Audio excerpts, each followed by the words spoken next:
Hi guys, it's Kat here from knitcatpaddywhack.com. I have a very simple knitting tutorial today for this stocking or stockinette stitch rose. It's a really basic shape and it's a really versatile one that you can use for all sorts of projects.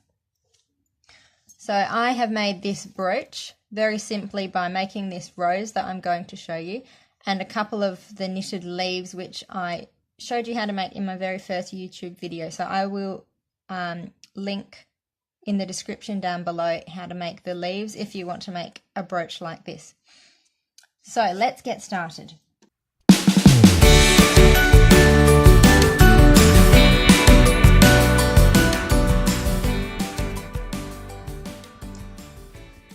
So the things you'll need for this project are some 8-ply yarn. I'm just using this cheap acrylic that I had left over from another project, and I'm just trying out with a variegated yarn to see what it looks like in a rose.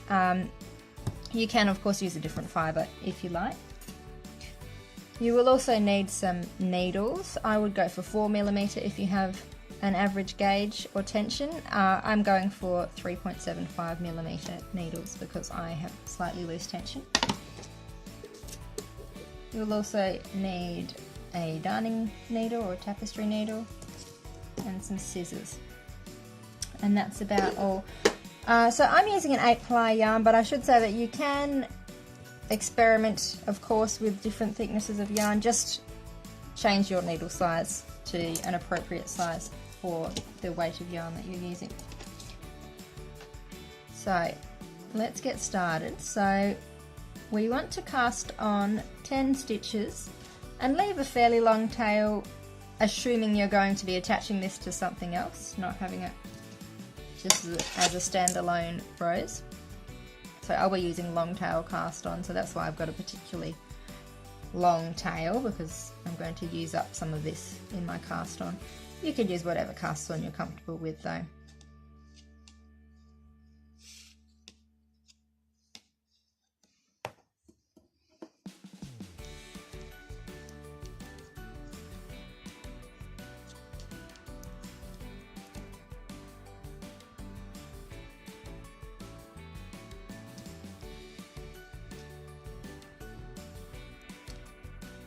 So to make this rose, the pattern is only 6 rows long.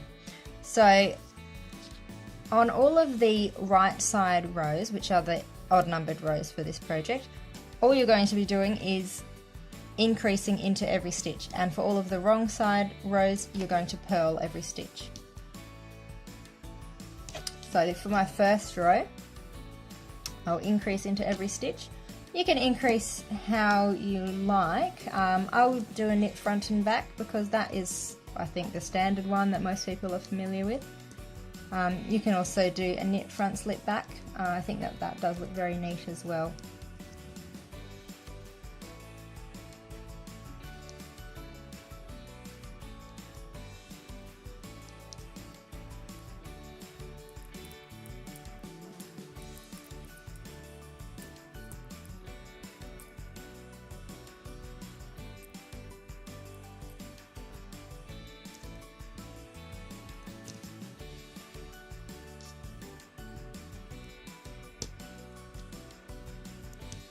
So that's row 1 completed. So I've gone from 10 stitches at the cast on to 20 stitches now because I have increased into every stitch. So row 2, simply to purl all of the stitches.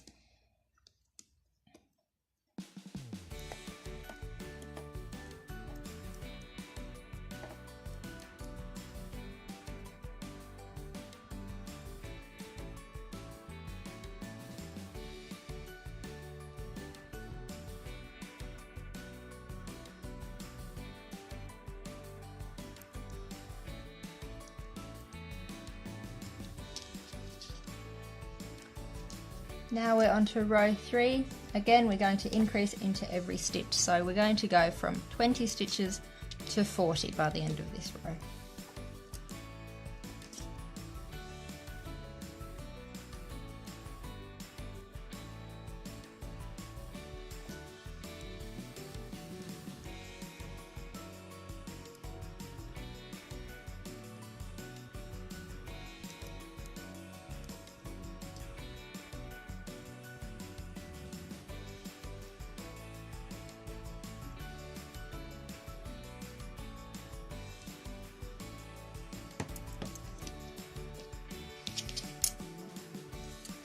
Okay, so row 3 completed, we're up to 40 stitches now.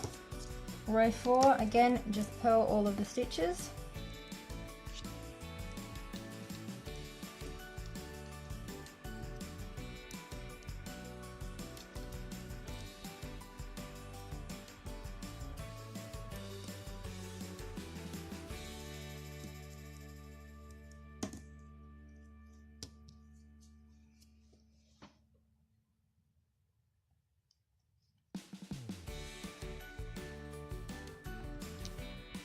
So we have just worked our last row of the pattern, and as you can see, the stitches are really closely bunched together. That's because we've gone from 10 stitches at the cast on to 80 stitches on the last row. And what that means is that there's like a lot of stored up energy in this top row. So as I cast off or bind off, the piece will want to naturally turn, and it will give us a kind of a helix shaped shape which we can roll into a rose really easily. So let's do that cast off and see what it looks like. Just your standard cast off, you don't have to do anything fancy.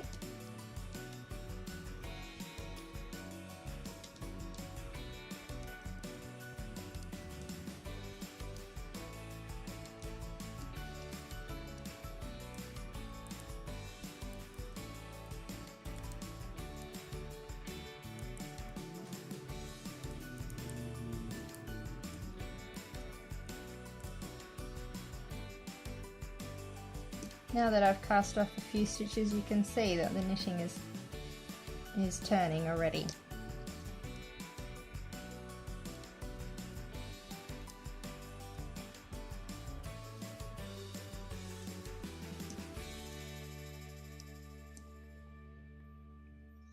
Okay, so I have finished casting off my rose, and you can see it's kind of shaped a bit like a spiral staircase. On my cast off tail, I left it again fairly long. That is assuming that you want to attach this to something else, which you probably do. So our next step is to roll the rose and sew it all together. So we get our darning needle, and this step is really simple. So we'll start with the cast on tail, which is the one that's in the middle of the circle on the top.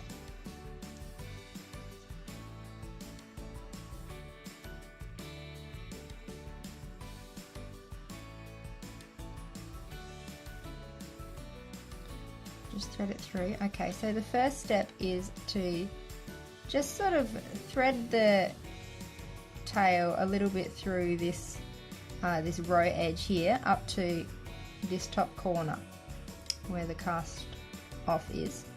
We'll just catch that with the tail and then just gather it all in, and I'll just catch it again with the tail. Now we're going to poke our darning needle directly into the center of the spiral.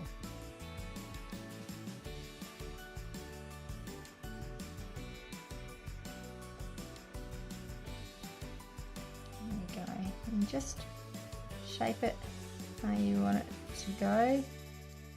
Really happy with that. Okay, so turn it over.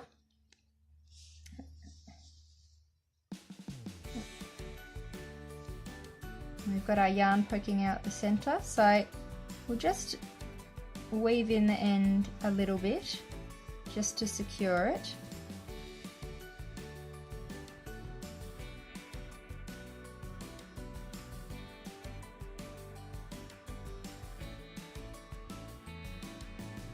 You probably don't want to use up your whole tail for this, because you probably want to use your tail to sew the rose to something else.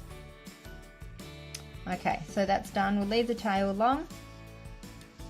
So our last step is just to secure this little outer flap to the edge of the rose, and then we have a finished rose. So to do that, it's really simple. Just thread our needle again.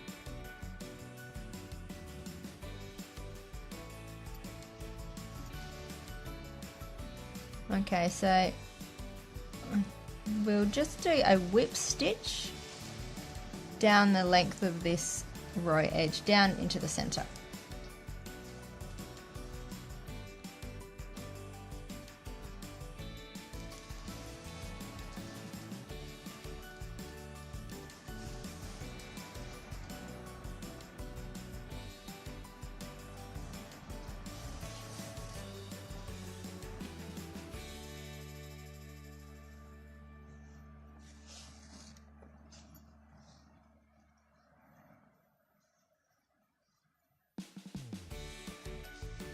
And there you have it, a nice simple little rolled rose.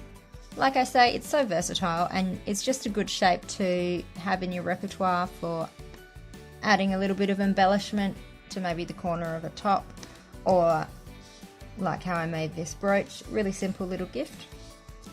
I'm going to put a PDF pattern on my blog of this, and you can find the link to that in the description below.